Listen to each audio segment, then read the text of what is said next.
tem a ver com uma estrutura que está sendo criada na gente. Então, esse engajamento tem que ser permanentemente mantido. Não só da maneira inocente, né? Para eu estar ali no Instagram, no Facebook, na rede social, mas como um princípio que me fisga. E o que é mais eficaz para te manter engajado do que o ódio? Não é o amor. O amor não mantém ninguém mobilizado. O amor é pacificado e pacificador. O amor é sereno, né? O amor não precisa do engajamento. Uma relação, por exemplo, de um casal, sempre engajados em relação ao outro, é uma relação de um casal apaixonado, não necessariamente amando. Enquanto durar a paixão, o engajamento nessa proporção vai durar.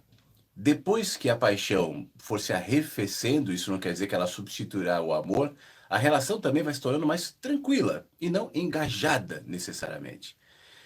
Agora, a mesma, o mesmo princípio da paixão, a paixão está absolutamente ligada no ódio.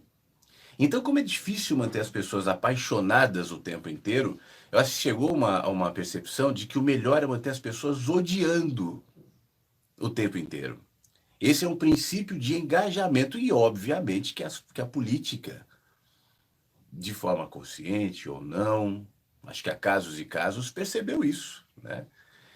E aproveitou isso. Os exemplos mais expoentes são Trump e Bolsonaro, né? São manipuladores do ódio. Isso quer dizer que os outros políticos são santos, são bons, são melhores? São não, né? Você que me acompanha de verdade sabe a minha visão em relação a políticos e a política de maneira geral.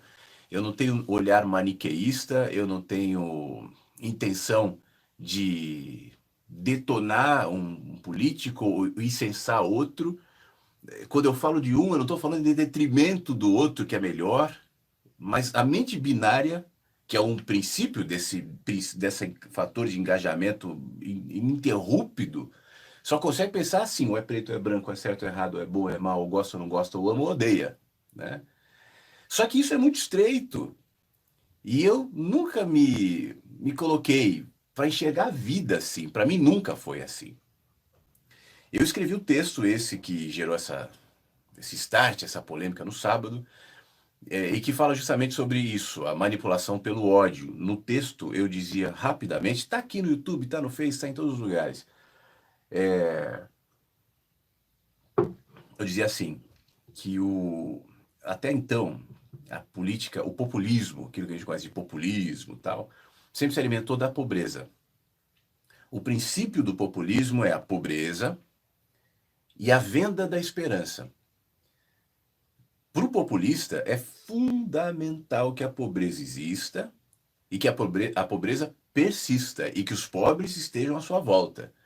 Não existiria populismo se não houvesse a pobreza.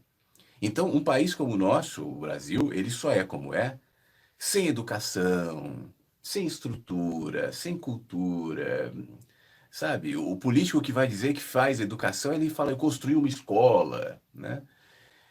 Justamente para manter as pessoas nesse curral. Eu usei no texto os expoentes de populismo nesse espectro, o Getúlio, que foi o primeiro, lá na década de 30, identificado como o pai dos pobres, né, num outro contexto, e o Lula, mais recentemente, não que fosse só os dois, não que outros não houvesse, ó, sem dúvida alguma, mas eu peguei dois símbolos, um mais recente, outro mais antigo, do populismo. O Lula, no própria vida sindical dele, de alguma maneira se aproveitava, e eu não estou usando nenhum tom pejorativo, nunca é a minha intenção, mas dessa dor dos sindicatos, dos problemas das empresas, do ABC, dessa negociação. É sempre a dinâmica do sofredor, né, e do salvador. Seja num sindicato, seja na política, seja na igreja. Nesse meu texto, eu analiso como parte desse fenômeno o crescimento das igrejas neopentecostais em países pobres, né? Por quê? Por que a Igreja Universal não cresce na França? Por que a igreja como é que chama aquele, do chapéuzão lá, enfim, mundial tal, não cresce Em algum país com cultura, não cresce em Londres, não cresce nos Estados Unidos, na Inglaterra, enfim, na Dinamarca. Não tem na Dinamarca. Por quê? Né? Porque é proporcional. Quanto mais desassistido eu for, mais eu vou precisar de alguém que me salve. Quanto mais ameaçado eu estiver, mais eu vou precisar de alguém que me venda a esperança. Esse é o princípio, até então, falando bem rasamente aqui da política. O vendedor, o político sempre foi o vendedor de esperança. Eu vou fazer, eu vou construir no meu governo, porque o Lula tinha aquele, porque vão comer todo dia, as mães que sofrem com as filhas, é aquilo, né? Só que de uns anos para cá, e aí tem a ver com o fenômeno das redes, né? E justamente aquilo que eu estava dizendo lá atrás, que vai nos reconfigurando e a maneira como a gente vai olhando o mundo vai gerando na gente um engajamento tão hostil e tão necessário que isso nos estreita. A dinâmica do Salvador ainda existe na era da insensatez, como eu chamei nesse texto. Mas o Salvador, ele se coloca como não é mais alguém que vende uma esperança, mas é alguém que manipula um ódio. E para manter a tropa engajada, vale apenas o ódio.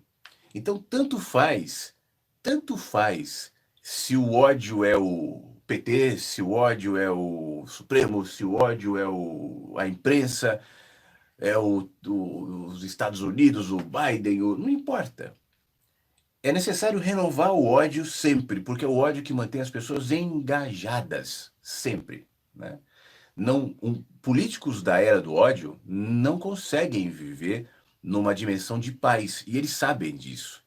As pessoas falam, por exemplo, o Bolsonaro devia pacificar o Brasil, juntar tudo, e aí quando ele assumiu, ele acelerou o processo de ruptura, de desgaste. Ruptura, eu estou dizendo estrutural entre a sociedade, eu não estou falando de golpe, não nesse sentido, mas de ruptura de pacificação, de tentar criar um povo unificado, né?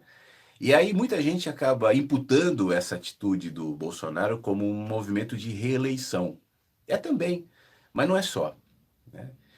Para manter a governabilidade na perspectiva da era da insensatez, é fundamental um movimento de ódio, e é o que o Trump está fazendo nos Estados Unidos. Um parênteses. As eleições dos Estados Unidos, né, os bolsonaristas e trumpistas estão argumentando, foram fraudadas, tal. Bom, isso não me surpreenderia, né? Até porque eu não confio nesse sistema eleitoral de lugar nenhum. Aliás, há muito tempo eu falo que eu não voto. Isso tá em vídeos antigos, eu já tomei porrada também por conta disso. Agora, eu não acho que se houve de fato fraude, primeiro não houve prova, né? O Trump ele fala, alguém viu que jogou o quê? Um morto votou, mas isso aí é fala, né? E além disso, é esse mesmo sistema que o beneficiou 4 anos antes, né? Ele foi eleito dentro desse sistema. Depois que foi eleito, se tornou o homem mais poderoso, pelo menos o cargo mais poderoso do mundo. Se tem alguém que tem possibilidade de fraudar um sistema, sem dúvida alguma, pelo menos que tem mais possibilidade de fraudar um sistema, é o próprio cabeça, né, do executivo, no caso, o Trump. Então não faz muito sentido essa paixão, essa defesa. No entanto, isso não vai dar. O Biden assumirá, o Trump sabe que não vai nem ter condições de governar se o Supremo for lá e decidir que ele deve assumir. A não ser que algo muito sério apareça, mas não me parece o caso.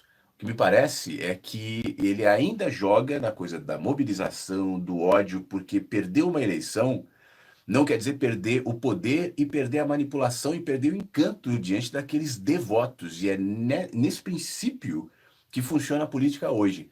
Devoção. Eu não quero a sua mente, por isso eu não vou trocar ideias contigo. E por isso você, meu seguidor, não trocará ideias com nenhum desses hereges. O que vale é a adesão.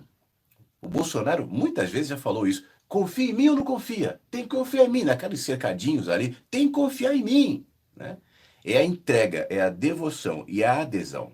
Bom, esse é o cenário.